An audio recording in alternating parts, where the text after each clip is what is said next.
Now at 5, kicked out of the cockpit. Could automation and a worker shortage eliminate the need for a co-pilot?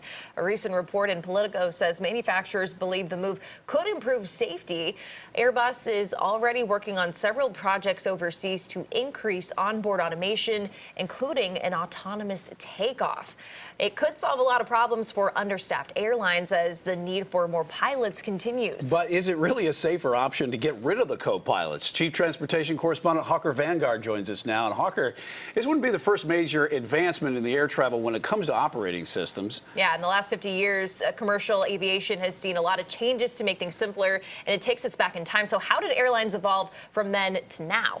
It's been a really long road, and touching back on that project with Airbus, that was with Cathay Pacific, so it is in progress. But we'll get to the future here in just a few minutes, but I want to take you back in time to a day when fan jets and turbojets were the new thing in town. And if we look here, this is the flight engineer panel of a Douglas DC-8. It's an aircraft that was meant to fly over the ocean and really get people to where they need to go faster. So that's where the third flight deck member came from way back in the 1950s. So they would sit here and they would be able to work on, the hydraulic systems, the fuel systems, and all of the systems that we see today as automated through computers. So we saw that progression happen. Unions here in the United States and different airlines definitely took time out to figure out how to get that third person integrated into the right seat as a first officer, but it took many, many years, upwards of 30 years in some cases.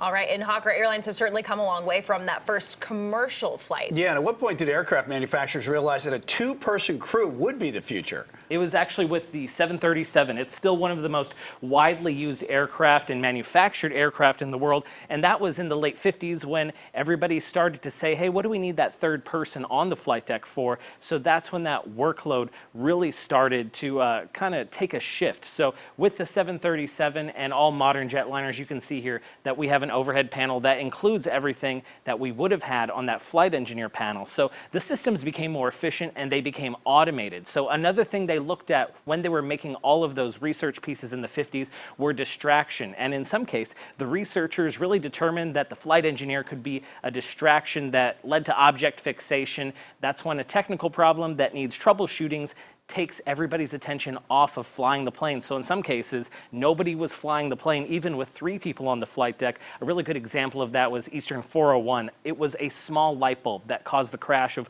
one of the largest and most advanced airliners in all of history, guys. Wow, I mean, it's amazing to think back about that flight, because I remember that very well.